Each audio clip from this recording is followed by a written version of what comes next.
The 499th edition of the MMA Gambling Podcast on the Sports Gambling Podcast Network is brought to you by Hall of Fame Bets, the sports betting research platform for parlays, player props, and game lines. Download the Hall of Fame Bets app or visit hofbets.com and use promo code SGPN to get 50% off your first month. Start making smarter bets today. We're also brought to you by Cut. Cut is a peer-to-peer social betting platform that's US-based and available in 40 states. Head on over to cut.com, that's KUTT.com, and use promo code SGPN for a 10% deposit bonus. And we're also brought to you by the Sports Gambling Podcast Patreon. The guys just dropped their bonus behind-the-scenes episode of Sean winning $200,000. Plus, this week's pick'em prize is a free $250 Super Bowl square.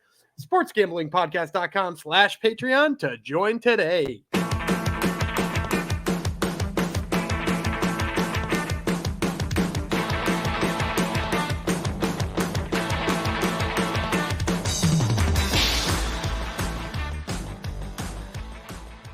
Howdy ho, degenerinos. Welcome to episode 499 of the MMA Gambling Podcast and the Sports Gambling Podcast Network. Going out to Don Ho, not the person fighting in the that we're going to be talking about today, but my old friend from high school who went by Don Ho, but it's a Tuan Ho, and his namesake is fighting on the card we're going to break down for you today. So this goes out to you, all the Tuan Hos in the world. Thank you for coming to the show. I'm Jeff Chalks Fox, the one and only Jeff Chalks. We have got an LFA event for you, a pretty solid one, even though the main event, half of it fell out over the past day or two. But we're still going to break down the top 5 fights of the night for LFA 176. Of course, I'm not doing it alone. I have the regional MMA expert himself, Daniel Gumby Vreeland, by my side. Hello, Mr. Vreeland. Hey, so quick update on the half that main event falling out too. So we're of course talking about the LFA 176 main event that was supposed to be Javier Garcia defending his belt against the man he just beat, Elijah Johns. It was going to be the first ever LFA title shot rematch, which I didn't realize. And if you watch the first one, usually once you win the title, you're gone. You're to the UFC. So yeah. Well, and funny you should mention that. So Garcia, first of all, the reason they did do the rematch, he had Elijah Johns in a very deep arm triangle. Johns didn't tap, seemed to be with it enough, and the ref stopped it for seemingly no reason, awarding a technical submission, despite the fact that Elijah Johns was very much still awake. So a very dumb stoppage. So they booked it again. And as Jeff said, you don't usually get to defend your title in LFA. You usually just head to the UFC. And it was announced via Garcia's Instagram last night that he would not be fighting next weekend in order to pursue the Ultimate Fighter, which it seems like he has been shortlisted as a Tough 32 cast member. I don't know if he's officially been picked. I don't think he could even say he was officially picked, but I can't imagine him backing out of an LFA main event to like go on an interview. You know what I mean? So like, and then shortly thereafter, there was like a video he posted of, I want to say it was the Apex. It looked like, or like some sort of UFC headquarters sort of cage. And it seemed like he was doing the rounds for the UFC. So looks like we will be seeing him sooner rather than later. And he's kind of a fun prospect for them to have on the Ultimate Fighter, because he's like an actual prospect versus, sometimes we get the Juliana Killer Millers on the Ultimate Fighter, or the, she and Muhammad Usman won the last Ultimate Fighter. So like, do with that what you will. Yeah, Gumby still watches. Gumby's still a fan. The whole family watches, right? Yeah. My wife likes the drama. All right. Hopefully, LFA 176 Johns versus Walker is not drama filled. Well, hopefully it's exciting. It's going down on Friday, this coming Friday, 10 p.m. Eastern, UFC Fight Pass. From the Arizona Financial Theater in beautiful Phoenix, Arizona, in a cage, 11 bouts. We are doing the top 5 here. Anyone that we're not mentioning on this episode that you want to send a shout out to, or anyone we should keep an eye on? Not really. 2 of the ones we're going to talk about I'm really excited about, but nobody really outside of that. It's a little bit thinner of a card than usual for LFA. Yeah. You'll see just by, usually we do the top 5 fighters, and there's not usually too many people I haven't heard of in there. There's a handful here that I hadn't heard of, and a lot of I mean, we're going to break down a 2-1 versus 1-2 fight at one point in time here. We usually don't get that in the top 5 fights. It's actually the third from the top. So it is a little bit thinner of an LFA card than usual. Yeah. Oh, before we jump into that, actually, we should talk Road to UFC. We forgot to last episode. I think we were worried about your Wi-Fi dying on us. Yeah. I watched the fights. Some impressive performances there. I'm not sure if your picks all came through though, did they? Well, 1 and 2, but the one I got was a super favorite, so it did hurt our regional MMA record a little bit. I think I'm down to only being up 12 units so far this year. Darn, just huge bummer. Right, Satsura, it looks really good, and we actually got a really nice comment on YouTube filling us in on his skills and why it looks like he has so much more than just a Greco-Roman background, and it's because he does. He did all kinds of other wrestling and grappling circuits as well. The Greco-Roman one is just the one that he got like the most publicity for, so that like explains why it looks like he can blend all of his wrestling and grappling together, because he can, and has been doing all of them differently and separately, and then now can do them all together. So thank you. I wish I wrote down the name of the person, but thank you for the person who wrote that comment. Luster Alias Zero, obviously. Thank you. Thank you to that guy. Alias Zero. Yeah, if you want to read his full comment, it's very good. I'm assuming he, even though we're 3% female now. Yeah, we now have 3% female. Go to the Road to UFC event on YouTube and take a peek, and make sure you subscribe while you're there. So yeah, that's good. We have a lot of people putting good comments in there. So I agree. He looked good. Sabri looked good. And then what? Yiza won. Yiza looked really good. I would say I didn't think who was the other one who won? Rongzhu. No, he looked good. He looked all right. It was more the of takedowns, beat him up on the feet. Yeah, but it was more like Shin just like wouldn't. Yeah. It didn't seem like he was blending things together all that well. He was just like desperately diving on the takedowns. So like, I mean, then to Rongzhu's credit, he stuffed that, but I'm not sure how necessarily impressive he is. But Yiza looked really good. So yeah, a lot of interesting new prospects out of Asia after this one. Yeah. So we'll be seeing them in the UFC soon, I'm sure.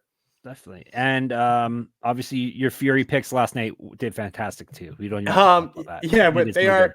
Yeah, they are, just for anybody who is watching this and doesn't get the gag, or listening to this and doesn't get the gag, we are filming this on Sunday. So Fury Challengers has not happened at the time of recording this. No. But I'm sure I hit every single thing all the time anyway. Are we watching it tonight? We're gonna watch it, right? Yeah, I'll probably. Oh no, you're going out. You're not watching it. I'll probably throw it on a phone. Oh yes, I forgot where you're going. Yes, of course. you'll want to do for those who aren't privy to this joke too. It's my in-laws, and I'd be very happy to watch low-level regional MMA on my phone. It's true. It's such a cliche complaining about the in-laws. All right.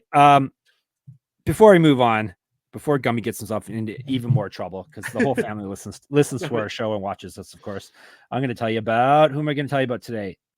Looking for a super offer for Super Bowl 58? DraftKings Sportsbook has you covered. New customers can bet on the big game and turn $5 into $200 instantly in bonus bets. All the lines are on DraftKings Sportsbook. I'm not going to give you any picks or lines because I don't know anything about football at this point. So you just go in there, you find a line that looks good for you. Download the DraftKings Sportsbook app now and use code SGP. New customers can bet $5 to get $200 instantly in bonus bets. Only on DraftKings Sportsbook, an official sports betting partner of Super Bowl 58 with code SGP. The crown is yours. Gambling problem? Call 1-800-GAMBLER, or in West Virginia, visit www.1800gambler.net. In New York, call 877-8-HOPE-NY or text HOPE-NY 467-369. In Connecticut, help is available for problem gambling. Call 888-789-7777 or visit ccpg.org. Please play responsibly. On behalf of Boot Hill Casino and Resort in Kansas, 21 plus, age varies by jurisdiction, void in Ontario. Bonus bets expire 168 hours after issuance. See dkng.com/football for eligibility and deposit restrictions, terms, and responsible gaming resources. Also, we're brought to you by Underdog Fantasy. Underdog Fantasy has a way to play alongside your favorite fantasy players all season long, NFL, NBA, NHL, college basketball, college football, MMA, tennis, they got it all. Golf, I assume too. Simply pick higher or lower on your favorite players' fantasy stats and cash in. You can win 100 times with some spicy plays. Spicy, medium, mild. What you got, Gumby? Monday night, let's see. We got the Cavaliers playing the Kings. It seems like every game that's got the Kings in it involves 7 billion points. So let's take the best scorer on the Cavaliers. Let's go with Donovan Mitchell's higher than on his points. Not a lot of defense in the NBA this season. So watch along, make your picks, and maybe make a little cash over on Underdog's mobile app or website, underdogfantasy.com. And when you sign up with the promo code MMA SGPN, we want credit for it. Underdog will double your first deposit of up to $100. That's Underdog Fantasy promo code MMA SGPN. All right, we got you all teed up for LFA 176, and then I pulled away. I'm a tease, but now I'm actually gonna break it down for you. We're gonna start with 5th from the top, 3 5-minute rounds at middleweight. Main card fight: Mansur Abdul-Malik versus Allan St-Gelias in the battle of the hyphenated last names. We're going to start with, we don't have odds, right? I didn't have odds when I did the breakdown. No? Nope, none I can find. Okay. Wait, St-Gelias. Gelé. 1-0 with 1 knockout. This is his LFA debut. He has not fought since September of 2020, so not a lot to go on there. Hopefully Gumby can fill in the blanks. Both these guys are from the States, by the way. Abdul-Malik, 3-0 with 3 knockouts. This is his LFA debut as well. He's 8 years younger than St-Gelias. I don't have much here for you, Gumby. Hopefully you can color in here. Yeah, I think this is a one-sided beatdown here. Abdul-Malik is going to be like a negative 550 favorite, I think, against St-Gelias. St-Gelias, worth noting, 6'5" at middleweight, so he's a big, long, lanky dude. But he fights really upright, very clearly. He's got to have some kind of Muay Thai background. If you made me guess why he has not fought in 3+ years, my guess would probably be that he's been doing Muay Thai. Because it looks like he's got, he looks good in the clinch and throws nice knees and all that, but like he fights upright and tall guy defense. I know somebody asked us to elaborate on what tall guy defense meant at some point in time. You just complain about it every episode. I do. I complain about it every episode. They're like, I must have missed it and I can't go back and find it. Could you please explain it to me? But what I just mean by that is like when you're a tall guy in the regional scene, typically what bad habits you fall into in terms of like defensive striking is you just like lean back every single time, Fat Joe style, to try to make sure that you don't get punched. I got a laugh out of Jeff. That's a rare one right there. Yeah, that's a title too. Fat Joe style. All right, go ahead. But yeah, no, you just wind up like leaning back to avoid punches, and that's enough on the regional scene because people don't have a good sense of range. Then when people start to have a good sense of range or start to put together combinations, then you start leaving your chin out because just leaning leaves you exposed instead of doing the things that you're supposed to do to technically defend yourself. So Abdul-Malik puts together nice combinations as he moves forward. I think that's trouble for St-Gelias. And he comes from a D1 wrestling background. He used to, now granted, not a really great record if you go back and you look at his time at the University of Maryland, but he was there for 2 years, won a couple of matches here and there, but like had the skill set to go D1 wrestling. And he was a really good amateur MMA fighter. I think he only had 2 or 3 fights in amateur MMA, but I watched him hit this like nasty, like 7-piece combination when he was fighting for Cowboy Cerrone's amateur promotion. I think it's called Cowboy Fight Series. So like he's been putting together a really good resume for some time. His hands look good. His wrestling looks good. He suplexed the guy in his last fight, like, nice. Yeah, like Kurt Angle style. It was pretty awesome. So yeah. So I'm gonna say like negative 550 for or Mansur Abdul-Malik, and there's no reason not to pick him. All right, simple as that, eh? All right. I already told the people about our first sponsors, right? I can keep moving on. I already forget. All right. Because Gumby's Wi-Fi may have gone out for hours and hours and hours. Another Frankenstein episode. Poor Gumby. All right. Light heavyweights. 3 5-minute rounds. The American Alik Lorenz versus Nigerian, perhaps? Yes, Nigerian. Monte Dion Ogbonna Morrison. There is a name, Gumby. He mostly goes, if it makes it easier on you, he mostly goes by Monte Morrison. Okay. Like that's boring though. That sounds American. He fought for, was it PFL? I think he fought for PFL and he was just Monte Morrison when he fought for PFL. Boring. I enjoy his other name. All right. Morrison is a Python as well. He needs a nickname as well as 4 different names.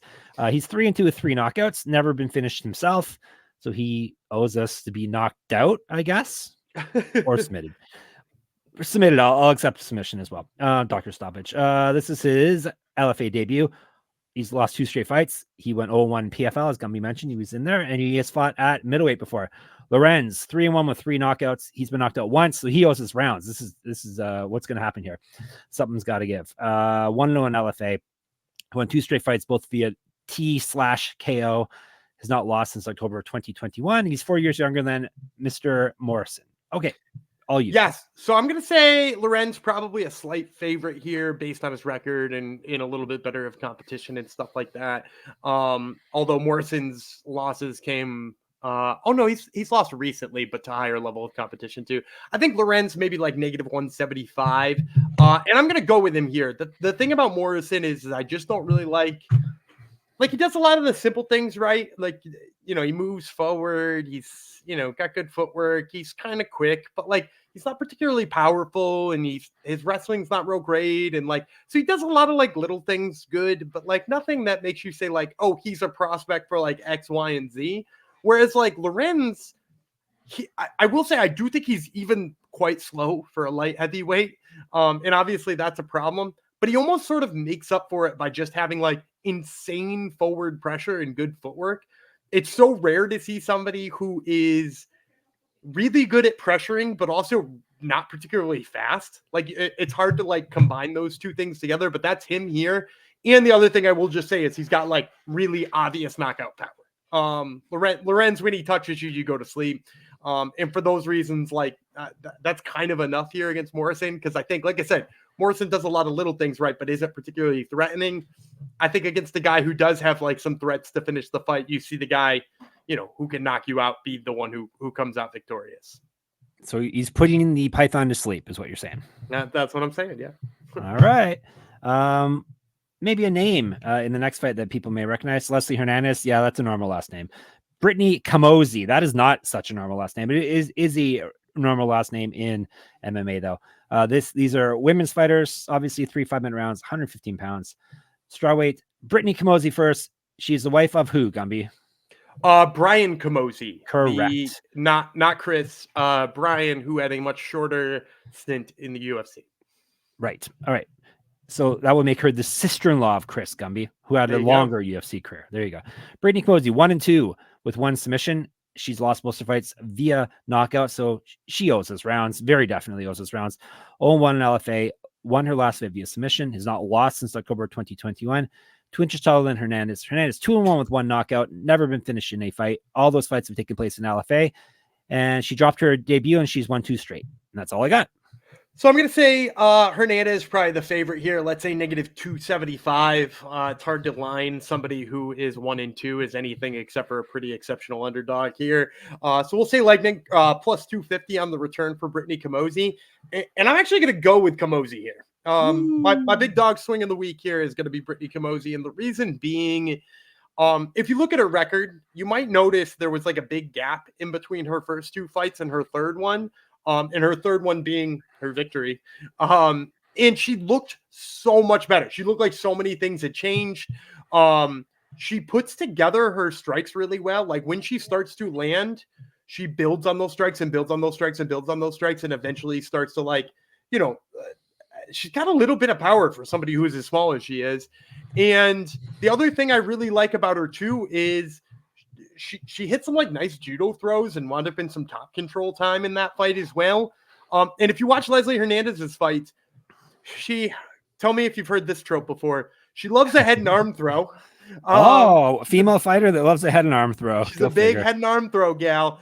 In her fight, her last fight, she wound up on the bottom the first 2 head and arm throws she tried in bad positions. So that's another thing we've heard of before. Yeah, right. And so when you take that and the fact that Birttany Camozzi is already good at judo throws and stuff like that, I don't think there's a reason not to like Birttany Camozzi, especially if she does come in as dog money as I think she's going to. She has mom power now, Gumby. That's why there was a big gap between her fights. So Oh, I didn't even know that was true. Yeah, That's they have badass they as have a hell. baby. That's badass as hell, though. Yeah, they have a little baby I've seen because I do my research sometimes. All right, Camozzi, what's the odds you said? It was minus 275. What do you think we're going to get back? I'm not doing the math in my head. Like 250, plus 250. Wow, that's fantastic. All right, before I move on, I'm going to tell you about Cut. Cut is a peer-to-peer social betting platform that's US-based and available in 40 states. Peer-to-peer social betting is a new and better way to bet. Bet directly against your friends or other users on sports, politics, pop culture, and other events with verifiable outcomes. And there's tons of fun social features that give it the feel of a betting social network. Cut offers lower vig and fully customizable odds. Create your own bets. Cut handles the payment side of things, so you never have to chase anyone down for dollars. Social features include group chats, betting leaderboards, head-to-head history, user profiles, fan groups, and more.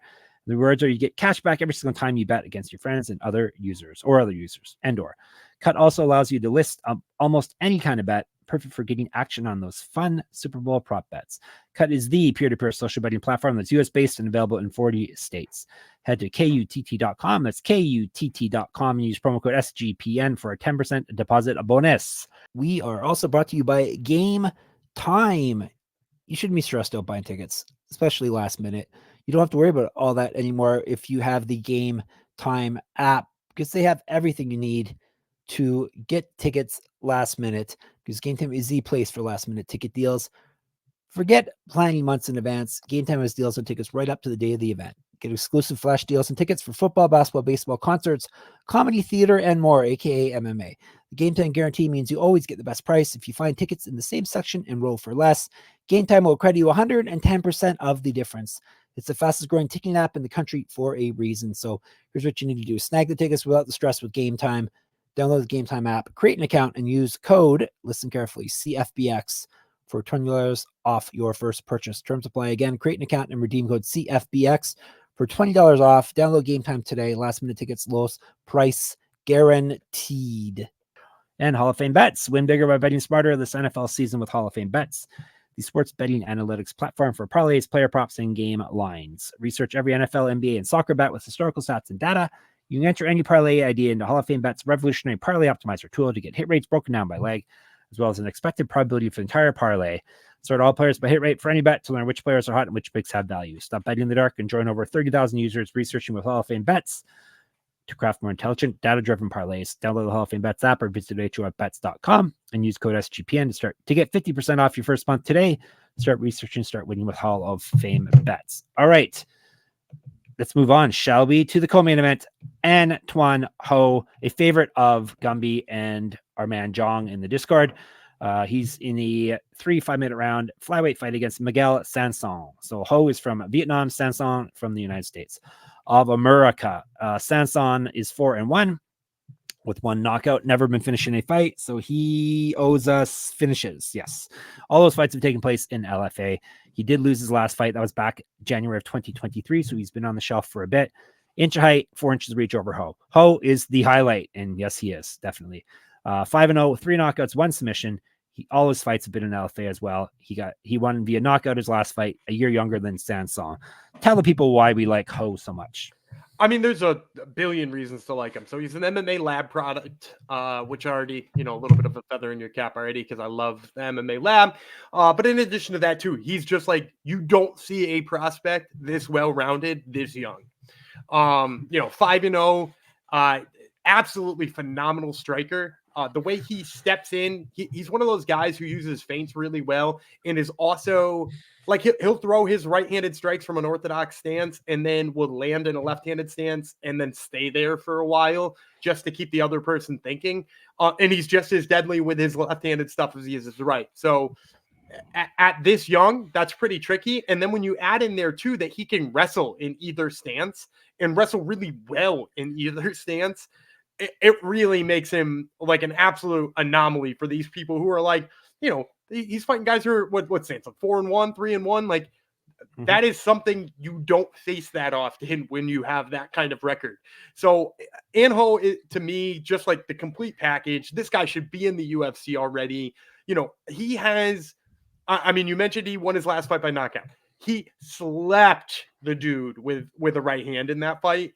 And like, I mean, like we're talking about guys with power at flyweight that I do not see at much larger weights. So, like we talked about Monte Morrison before at light heavyweight and saying he didn't have a lot of put away power. He's got like 1/8 of the put away power that Anho has at 125 pounds. So like I'm all in on Anho. And the reason I like him here against Sanson too is Sanson's a fun striker. He's got a lot of like push kicks, side kicks. He throws the low leg kick really well. Like on the feet, excellent prospect. In fact, like a lot of people had him pegged to be like a UFC level guy in the near future too. And then he ran into Mark Climaco, who is of course on road to the UFC. Didn't win it, but was on road to the UFC. And the wrestling of Climaco just like overwhelmed Sanson to the point where Sanson had no answer. And I think Ho's a better wrestler. I think Ho is a better wrestler than Mark Climaco, and he's definitely a more well-rounded fighter. He's got more knockout power. I think this is a nightmare matchup here for Sanson. I think you're probably going to see, because Sanson has fought some like high-level dudes, probably Ho at like -235 still, because people know what a prospect this guy is. But my guess is whatever it posts at, it'll double by the time the fight rolls around. Like if you see him post at -235, you better get on it when it posts, because he'll be -400 by fight time. Once our Discord gets in on it, then it's gonna balloon. They'll That's move the problem. We move lines. It's true. All right, let's move on to the main event. The makeshift main event is for the LFA Featherweight Championship. Elijah Johns, the champion, up against Alfred Walker, stepping in on short notice, 5-minute rounds at featherweight. Actually, no, Johns is not the champion, right? This is vacant now. Vacant. This is vacant because it was Javier Garcia's title. Described it. Yep. All right. Walker, Freight Train is the nickname. 12-6, 7 knockouts, 2 submissions. Knocked out once, submitted 5 times. So he's been finishing all his losses, CEO's rounds. This is his. He's taking this fight on short notice, like a week or so notice. 1-0 in LFA. He's won 3 straight and 6 of 7. He's got multiple regional championships on his mantle.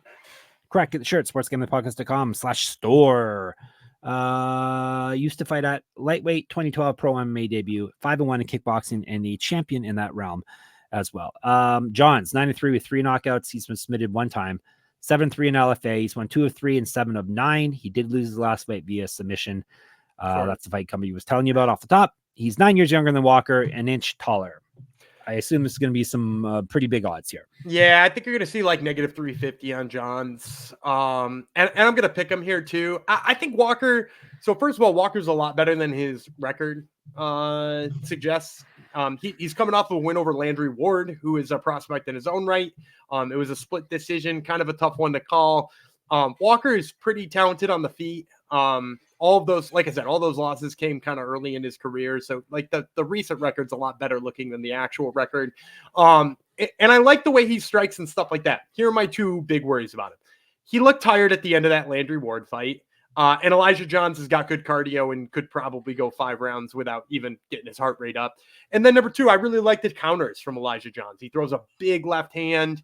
It's cracking. And especially when somebody overextends themselves a little bit, like I kind of expect Walker to here. So I like Johns. It'll be big for him to not have to worry about the wrestling that he worried about in his last fight, because Walker's not going to threaten him with any wrestling here. I even think Johns might be able to use a little bit of wrestling if he really wanted to. I would say Elijah Johns kind of reminds me. I would say he reminds me a little bit of his brother, but like more boxing and more counter striking. Walker, I think, is just going to play right into that.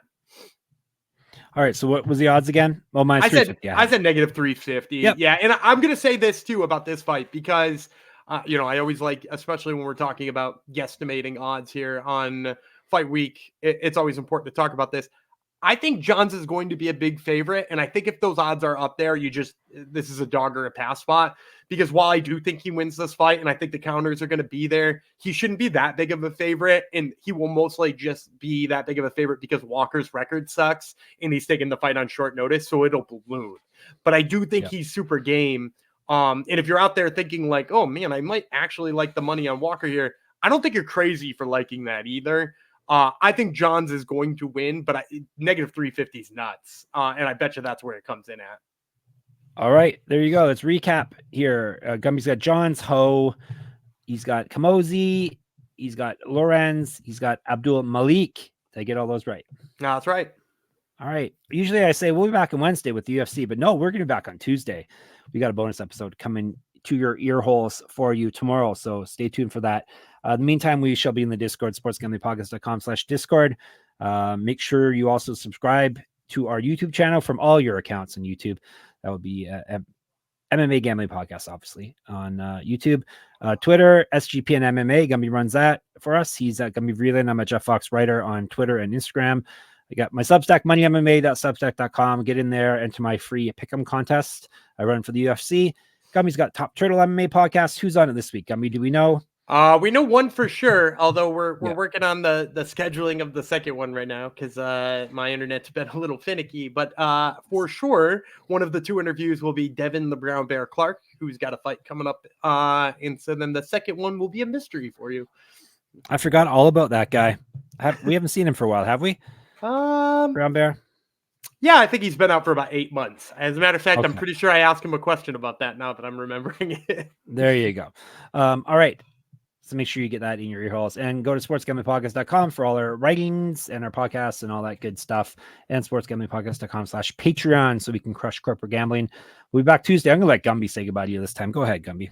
All right, I'm Gumby Vreeland. He's the highlight, Jeff Fox. And we will see you on Tuesday.